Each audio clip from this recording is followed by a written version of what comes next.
ಏಳು ಬಾರಿ ಜನೇತ್ರ ಏಳು ಚಿನ್ಮಯ ಗಾತ್ರ ಏಳು ಪಾಂಡವ ಪಾಲ ಏಳು ಸಿರಿ ಭೂಲೋಲ ಏಳು ಪಾವನ ಚರಿತ ಏಳೆರಡು ಜಗ ಭರಿತ ಏಳು ಯದು ಕುಲ ಲಲಾಮ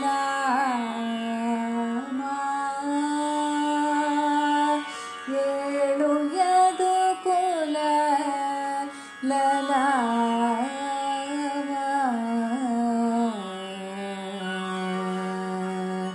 ಏಳು ಬಾರಿ ಜನೇತ್ರ ಏಳು ಚಿನ್ಮಯ ಗಾತ್ರ ಏಳು ಪಾಂಡವ ಪಾಲ ಏಳು ಸಿರಿ ಭೂಲೋಲ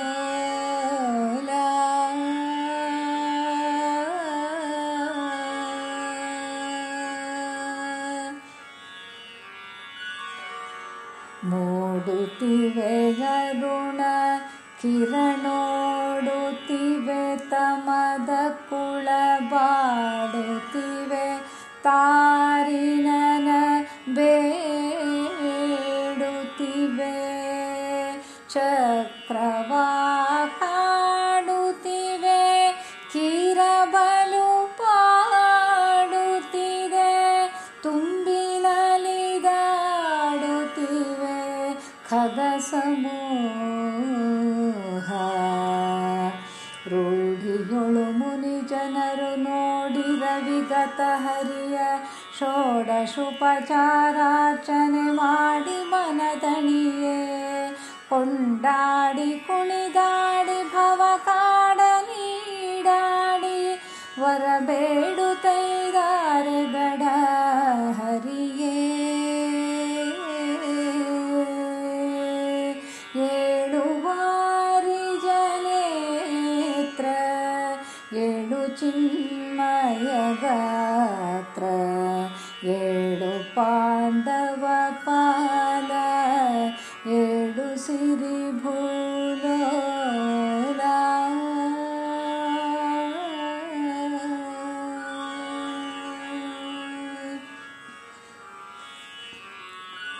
ವಿಷ್ಣುಪದೇ ವೃದ್ಧ ನದಿ ಕೃಷ್ಣವೇಣ್ಯಖಿಳ ಸಹ್ಯಷ್ಟಿ ಪ್ರದೆ ಕಾವೇರಿ ಇಷ್ಟದಾಯ ಮುನೆ ಅಘನಷ್ಟ ಕಾರಣೆ ಭೀಮೆ ಶಿಷ್ಟಾಂಗೆ ತುಂಗೆ ವರ ತುಷ್ಟಿದಾಯಕ ನದಿಗಳು ಕೃಷ್ಣ ನಿನ್ನಡಿಯುಗಳ ಸ್ಪೃಷ್ಟರಾಗುತ್ತಲಿ ಉತ್ಕೃಷ್ಟ ಪದ ಪಡೆವೆವೆಂದಷ್ಟದಿಗ ತಟದಿಂದ ಚೇಷ್ಟಿತ ತರಂಗದಿಂದ ಸ್ಪಷ್ಟ ಬಂದಿರ ಕರುಣ ದೃಷ್ಟಿಯಿಂದವರ ನೋಡೈ ಹರಿಯೇ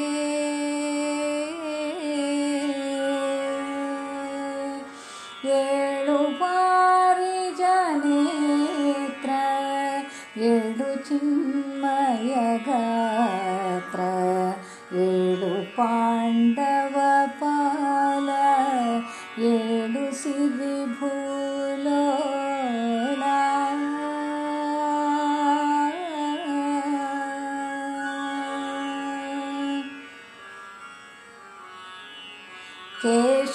ಕೇಶನಾಕೇಶ ಕಕುಭೇಷಾದಿ ಅಮರರಾಕಾಶದಲ್ಲಿ ದುಂದುಭಿಯ ಘೋಷ ಮೊಳಗಿಸಿದರ ನಿವೇಶ ಮುನಿ ವೀಣೆಯುಲ್ಲಾಸದಿ ಮಿಡಿ ಮಿಡಿದು ಧನಶ್ರೀ ಭೂಪಾಳಿಯಿಂದ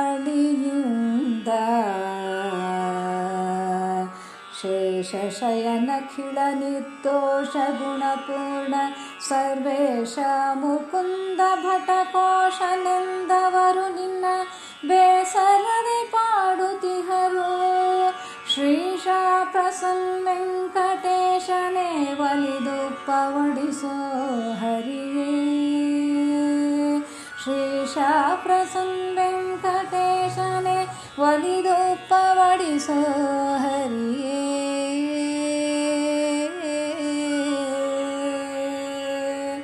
ಏಳು ವಾರಿಜ ನೇತ್ರ ಏಳು ಚಿನ್ಮಯ ಗಾತ್ರ ಏಳು ಪಾಂಡವ ಪಾಲ ಏಳು ಸಿರಿ ಭೂಲೋಲ ಏಳು ಪಾವನ ಚರಿತ ಏಳೆರಡು ಜಗ ಭರಿತ ಏಳು ಯದು ಕುಲ ಲಲಾಮ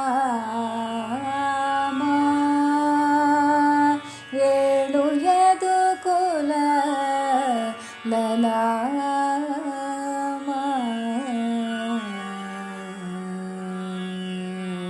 ಏಳು ವಾರಿಜ ನೇತ್ರ ಏಳು ಚಿನ್ಮಯ ಗಾತ್ರ ಏಳು ಪಾಂಡವ ಪಾಲ ಏಳು ಸಿರಿ ಭೂಲೋಲ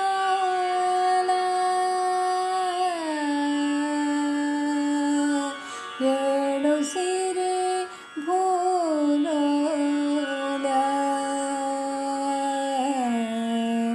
ಏಳು ಸಿರಿ ಭೂಲೋಲ.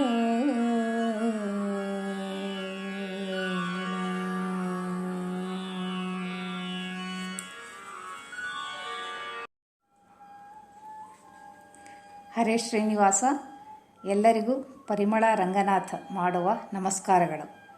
ನಾನು ಈಗ ಶ್ರೀ ಪ್ರಸನ್ನ ವೆಂಕಟದಾಸರು ರಚಿಸಿದಂಥ ಉದಯರಾಗದ ಕೀರ್ತನೆಯ ಭಾವಾರ್ಥವನ್ನು ತಿಳಿಯೋಣವೆಂಬ ಒಂದು ಅಲ್ಪ ಪ್ರಯತ್ನವನ್ನು ಮಾಡುತ್ತಿದ್ದೇನೆ. ಈ ಉದಯರಾಗದ ಪಲ್ಲವಿ ಹೀಗಿದೆ. ಏಳು ವಾರಿಜ ನೇತ್ರ ಏಳು ಚಿನ್ಮಯ ಗಾತ್ರ ಏಳು ಪಾಂಡವ ಪಾಲ ಏಳು ಸಿರಿ ಭೂಲೋಲ ಏಳು ಪಾವನ ಚರಿತ ಏಳೆರಡು ಜಗಭರಿತ ಏಳು ಯದುಕುಲ ಲಲಾಮ. ಶ್ರೀ ಪ್ರಸನ್ನ ವೆಂಕಟದಾಸರು ಈ ಉದಯರಾಗದ ಕೀರ್ತನೆಯಲ್ಲಿ ಭಗವಂತನ ದಿವ್ಯ ರೂಪದ ವರ್ಣನೆಯನ್ನು ಮಾಡುತ್ತಾ ಅನೇಕಾನೇಕ ನಾಮಗಳಿಂದ ಸ್ತುತಿಸುತ್ತಾ ಎಬ್ಬಿಸುತ್ತಿದ್ದಾರೆ. ವಿಷ್ಣುನಾಮಕ ಪರಮಾತ್ಮನೇ ಏಳು, ಚಿನ್ಮಯ ಗಾತ್ರ ಎನ್ನುವುದು ಭಗವಂತನ ಚೈತನ್ಯಪೂರ್ಣ ಸ್ವರೂಪದಿಂದ ಚಿತ್ಸ್ವರೂಪದಿಂದ ಕೂಡಿದ ಜ್ಞಾನ ಸ್ವರೂಪನಾದ ಪರಮಾತ್ಮನ ರೂಪ. ಪಾಂಡವ ಪಾಲ, ಪಾಂಡವರನ್ನು ಅನವರತ ನಿನ್ನ ಕೃಪಾಂಬುಧಿಯಲ್ಲಿ ಇಟ್ಟುಕೊಂಡು ರಕ್ಷಿಸಿದ ಗೋಪಾಲನೇ ನೀನು ಏಳು. ಸಿರಿಭೂಲೋಲ, ಸಿರಿದೇವಿ ಮತ್ತು ಭೂದೇವಿಗೆ ಪತಿಯಾಗಿರುವಂಥ ಸ್ವಾಮಿಯೇ ಏಳು. ಏಳು ಪಾವನ ಚರಿತ, ಪವಿತ್ರವಾದ ಪುಣ್ಯಚರಿತೆಯನ್ನು ಹೊಂದಿದವನೇ ಏಳು. ಏಳೆರಡು ಜಗಭರಿತ, 7 × 2 ಅಂದರೆ 14.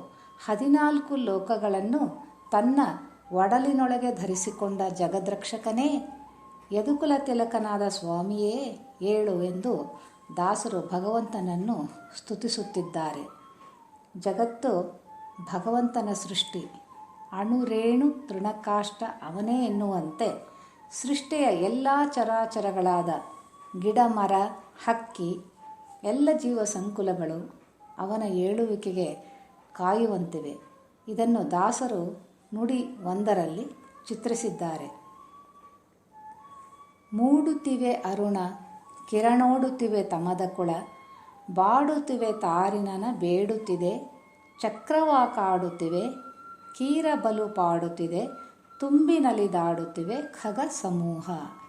ರೂಢಿಯೊಳು ಮುನಿಜನರು ನೋಡಿ ರವಿಗತ ಹರಿಯ ಷೋಡಶೋಪಚಾರಾರ್ಚನೆ ಮಾಡಿ ಮನದಣಿಯೆ ಕೊಂಡಾಡಿ ಕುಣಿದಾಡಿ ಭವಕಾಡ ನೀಡಾಡಿ ವರಬೇಡು ತೈದಾರೆ ಗಡ ಹರಿಯೇ. ಹೀಗೆ ಮೊದಲನೇ ನುಡಿಯಲ್ಲಿ ಸ್ತುತಿಸಿದ್ದಾರೆ. ಇದರ ಭಾವಾರ್ಥ ಕತ್ತಲನ್ನು ಹೊಡೆದೋಡಿಸುವಂತೆ ಬೆಳಕಿನ ಕಿರಣಗಳು ಮೂಡಿಬರುತ್ತಿವೆ.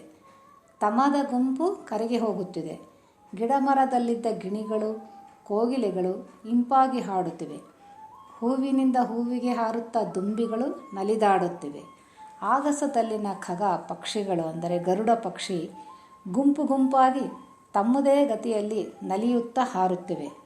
ಮುನಿಜನರೆಲ್ಲ ನಿನ್ನ ಏಳುವಿಕೆಗಾಗಿ ಕಾಯುವಂತೆ ಮೂಡಿಬರುವ ರವಿಯನ್ನು ಅನನ್ಯ ಭಕ್ತಿಯಿಂದ ಕಾಯುತ್ತಿದ್ದಾರೆ. ಷೋಡಶೋಪಚಾರದಿಂದ ನಿನ್ನನ್ನು ಮನದಣಿಯ ಪೂಜಿಸಿ ಕೊಂಡಾಡಿ ಕುಣಿದಾಡಿ ನಿನ್ನನ್ನು ತಮ್ಮ ಭವಬಂಧನಗಳನ್ನು ಪರಿಹರಿಸು ಎಂದು ತನುಮನದಿಂದ ಅನನ್ಯವಾಗಿ ಪ್ರಾರ್ಥಿಸುತ್ತಿದ್ದಾರೆ ಎಂಬ ಭಾವವನ್ನು ದಾಸರು ಈ ನುಡಿಯಲ್ಲಿ ವ್ಯಕ್ತಪಡಿಸಿದ್ದಾರೆ. ನೀನೇ ಸೃಷ್ಟಿಸಿದ ಈ ಜಗತ್ತಿನ ಚರಾಚರ ಜೀವ ಸಂಕುಲವು ನಿನಗಾಗಿ ಕಾಯುತ್ತಿವೆ. ಭಗವಂತನೇ ಏಳು, ಎದ್ದು ನಿನ್ನ ಕೃಪಾದೃಷ್ಟಿಯನ್ನು ಎಲ್ಲ ಜೀವಿಗಳ ಮೇಲೆ ಹರಿಸಿ ಚೈತನ್ಯ ನೀಡು ಎನ್ನುತ್ತಿದ್ದಾರೆ ದಾಸರು.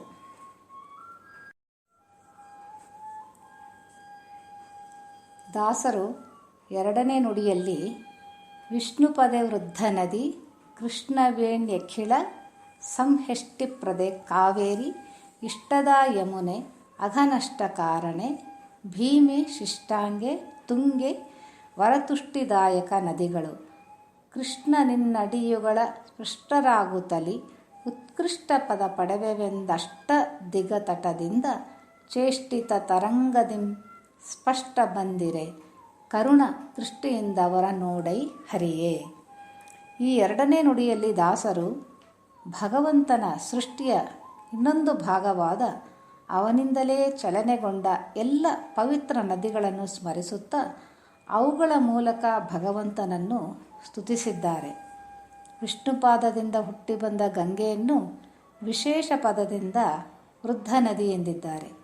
ಅಖಿಲ ಗುಣ ಹೊಂದಿದಂತಹ ಕೃಷ್ಣೆ ತನ್ನದೇ ಆದ ಚಿಲುಮೆಯಿಂದ ಹೊರಬಂದು ಸಮೃದ್ಧವಾಗಿ ಹರಿಯುವ ಕಾವೇರಿ ಪಾಪಗಳನ್ನು ಅಂದರೆ ಅಘ ಅಂದರೆ ಪಾಪಗಳನ್ನು ಪರಿಹರಿಸುವಂಥ ಯಮುನೆ, ಭೀಮೆ, ಬೇಡಿದ ವರಗಳನ್ನು ನೀಡುವ ತುಂಗೆ, ಈ ಎಲ್ಲ ನದಿಗಳು ಕೃಷ್ಣ ನಿನ್ನ ಅಡಿಗಳನ್ನು ಸ್ಪರ್ಶಿಸಿ ತಾವು ಪವಿತ್ರರಾಗಿ ಉತ್ಕೃಷ್ಟ ಪದವಿಗಳನ್ನು ಪಡೆಯಬೇಕು ಎಂದು ದಿಗತಟದಿಂದ ಹರಿದು ಬರುವ ಅವರನ್ನು ಕರುಣೆಯ ದೃಷ್ಟಿಯಿಂದ ನೋಡು, ಹೇ ಹರಿಯೇ ಎದ್ದೇಳು ಎಂದು ಸ್ತುತಿಸಿದ್ದಾರೆ ದಾಸರು.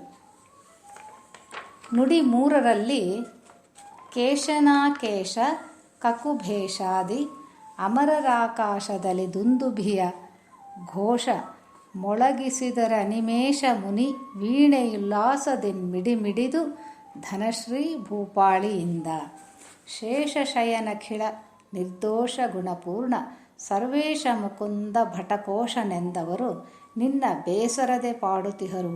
ಶ್ರೀಶ ಪ್ರಸನ್ನ ವೆಂಕಟೇಶನೇ ಒಲಿದುಪ್ಪವಡಿಸೋ ಹರಿಯೇ. ದಾಸರು ಇಲ್ಲಿ ಭಗವಂತನು ಎಚ್ಚರಗೊಂಡು ತಮ್ಮೆಡೆ ಬೀರುವ ಕೃಪಾದೃಷ್ಟಿಗಾಗಿ ಕಾಯುತ್ತಿರುವ ದೇವಗಣಗಳನ್ನು ದೇವಾದಿದೇವತೆಗಳ ವರ್ಣನೆಯನ್ನು ಮಾಡಿದ್ದಾರೆ. ಕೇಶನಾಕೇಶ ಇಂದ್ರ, ಕಕುಭೇಷ ದಿಕ್ಪಾಲಕ ಚಂದ್ರ, ಅಮರಾದಿ ಸುರರೆಲ್ಲ ಆಕಾಶದಲ್ಲಿ ನಿನಗಾಗಿ ದುಂದುಭಿಗಳನ್ನು ಮೊಳಗಿಸುತ್ತಾ ಕಾಯುತ್ತಿದ್ದಾರೆ. ನಾರದಾದಿ ಮುನಿಗಳೆಲ್ಲರೂ ಧನಶ್ರೀ ಹಾಗೂ ಭೂಪಾಳಿ ರಾಗದಿಂದ ವೀಣೆಯನ್ನು ಉಲ್ಲಾಸದಿಂದ ನುಡಿಸುತ್ತಾ ನಿನ್ನ ಮಹಿಮೆಯನ್ನು ಕೊಂಡಾಡುತ್ತಿದ್ದಾರೆ. ಇಂಥ ಎಲ್ಲ ದೇವಾನುದೇವತೆಗಳು ಕಾಯುತ್ತಿರುವಾಗ ಶೇಷಶಯನನಾದ ನಾರಾಯಣನೇ, ಅಖಿಳ ನಿರ್ದೋಷ ಗುಣಪೂರ್ಣನೇ, ಸರ್ವೇಶ ಮುಕುಂದನೇ ಎಂದು ನಾನಾ ವಿಧವಾಗಿ ಒಂದು ಘಳಿಗೆ ಬೇಸರಿಸದೆ ನಿನ್ನನ್ನು ಪಾಡುತ್ತಿರುವ ಈ ಅಮರಾದಿಸುರರ ಹಂಬಲ ಕೇಳಿ ಒಲಿದು ಎದ್ದು ಅವರನ್ನು ಉದ್ಧರಿಸು ಎಂದು ದಾಸರು ನಾನಾ ವಿಧವಾಗಿ ಭಗವಂತನನ್ನು ಸ್ತುತಿಸಿದ್ದಾರೆ. ವಿಶೇಷವೆಂದರೆ ಸೃಷ್ಟಿಯ ಪ್ರತಿಯೊಂದು ಚರಾಚರವೆಲ್ಲವೂ ಭಗವಂತನ ಅಧೀನ. ಅವನು ಎದ್ದು ಉದ್ಧರಿಸಿದರೆ ಅವೆಲ್ಲ ಚಲನೆಗೊಳ್ಳುತ್ತವೆ. ಎಲ್ಲವೂ ಅವನಿಗಾಗಿ ಕಾಯುತ್ತಿವೆ. ಹೇ ತಂದೆ, ಎದ್ದು ಉದ್ಧರಿಸು ಎನ್ನುವುದು ದಾಸರ ಹಂಬಲ. ಭಗವಂತ ನಿದ್ರಾರಹಿತ. ಅವನಿಗೆ ನಿದ್ರೆ ಎಂಬುದು ಇರೋದಿಲ್ಲ. ಇಲ್ಲಿ ಎಚ್ಚರಗೊಳಿಸುವುದು ಎಂಬುದು ಅವನ ಕೃಪಾ ಕಟಾಕ್ಷಕ್ಕಾಗಿ, ಅವನ ಕರುಣೆಗಾಗಿ ಕಾಯುವ ಹಂಬಲ. ಒಂದು ಪ್ರತಿಕ್ರಿಯೆ. ಶ್ರೀ ಪ್ರಸನ್ನ ವೆಂಕಟದಾಸರ ಇಂಥ ಒಂದು ಸುಂದರವಾದ ಉದಯರಾಗದ ಕೀರ್ತನೆಯ ಭಾವಾರ್ಥವನ್ನು ಯಥಾಮತಿ ಪ್ರಸ್ತುತಪಡಿಸಿದ್ದೇನೆ. ಹೇಳುವುದರಲ್ಲಿ ಏನಾದರೂ ತಪ್ಪಿದ್ದರೆ ಕ್ಷಮಿಸಿ. ಶ್ರೀಕೃಷ್ಣಾರ್ಪಣಮಸ್ತು.